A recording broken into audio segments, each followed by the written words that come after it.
વિક્રમભાઈ, ખૂબ ખૂબ સ્વાગત છે આપનું ન્યૂઝ રૂમમાં. હાજી હાજી. વિક્રમભાઈ, આજે સરકારે ફિલ્મી કલાકારોને બોલાવ્યા પણ આપ ઉપસ્થિત ના રહ્યા. જય માતાજી મિત્રો, આપણે એક નવા વિડીયોમાં તમારું સ્વાગત છે.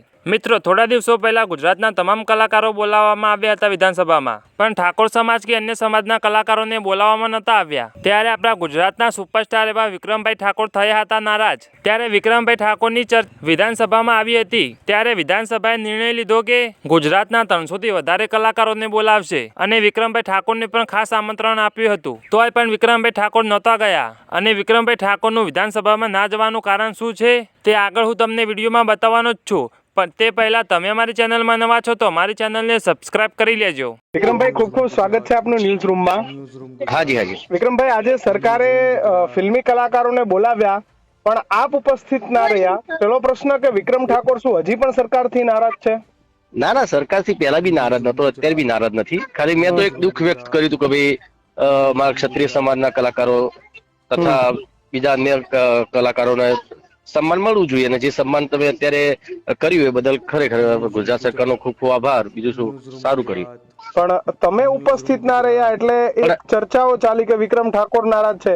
ના ના ના, એકચ્યુઅલી મુદ્દો જયારે બી આ ઉઠાયો ત્યારે મુદ્દો મેં મારો વ્યક્તિની ગેરહાજરી હેરો, પણ મેં પહેલા પણ મીડિયા થોડું કીધેલું જ છે કે ભાઈ મેં મારા માટે મુદ્દો ઉઠાવ્યો નતો ને. મુદ્દો ઉઠાવ્યો તો દરેક કલાકારો માટે ઉઠાવ્યો હતો ને મેં.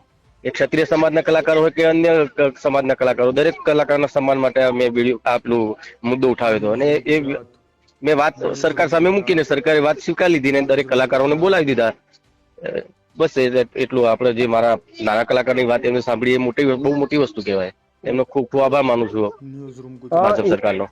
હિતુ કનોડિયાને જયારે પૂછવામાં આવ્યું કે ભાઈ વિક્રમભાઈ ગેરહાજર છે તો એમને કહ્યું કે ભાઈ સરકારે બધાને આમંત્રિત કર્યા હતા, પણ જે લોકો આવી શકે એના જ નામ લિસ્ટમાં હતા. એટલે તમારું નામ લિસ્ટમાં ન હતું એટલે ચર્ચાઓ શરૂ થઈ કે વિક્રમ ઠાકોર હજી પણ નારાજ છે.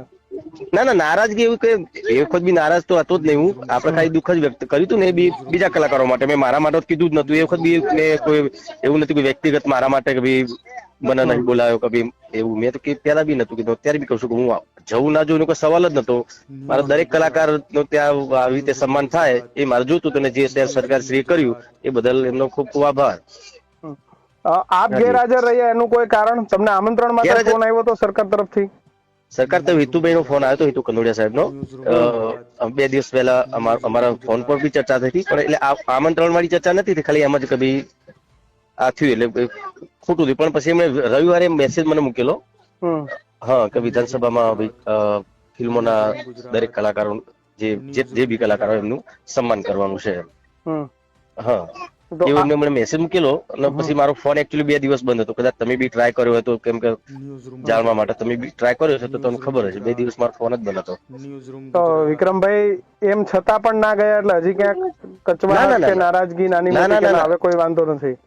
કોઈ જ વાંધો નથી. બસ આપણે તો બધાનું સન્માન થયું એ મારું સન્માન જ છે. બરાબર, દરેક કલાકારનું સન્માન થયું. આજે થશે, આજે થયું, કાલે થશે, એ મારું સન્માન છે. સરકારમાંથી કોઈનો ફોન આવ્યો છે અત્યાર સુધી કે ખાલી હિતુભાઈ નો જ આવ્યો હતો? હિતુભાઈ નો અને જનકભાઈ નો આવ્યો હતો. આપણે જનકભાઈ નો બી ફોન આવ્યો હતો આજે. એટલે 2 દિવસ પહેલા બી એમને ટ્રાય કર્યો હતો. હા, પણ કદાચ મારો ફોન બંધ હતો એટલે વાત નહીં થઈ ભાઈ. એટલે તમને આમંત્રણ મળી ગયું છે પણ તમે તમારા કારણોસર જઈ નથી શક્યા? આમાં તો 2 દિવસ પહેલા કોઈ ફોન કર્યો છે પણ મારો ફોન જ બંધ હતો. હા, પછી આજે ભાઈ આપણે જનકભાઈ નો બી ફોન આવ્યો મને કે તમને 2 દિવસ પહેલા ફોન કર્યા પણ તમારો ફોન બંધ હતો.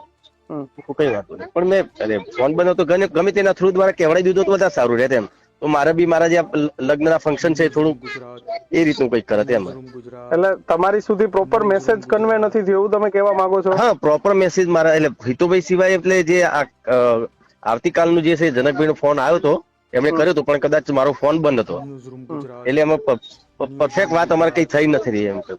એટલે કોમ્યુનિકેશન હજી સુધી તમારી સાથે વિધાનસભામાં આવવા માટેનું કોઈ પર્ટિક્યુલર થયું નથી? એટલે કર્યો છે એમ કહું ખરું, મારો ફોન બંધ હતો. પણ કદાચ ઓફિસે આવ્યો હોય એવું બની શકે.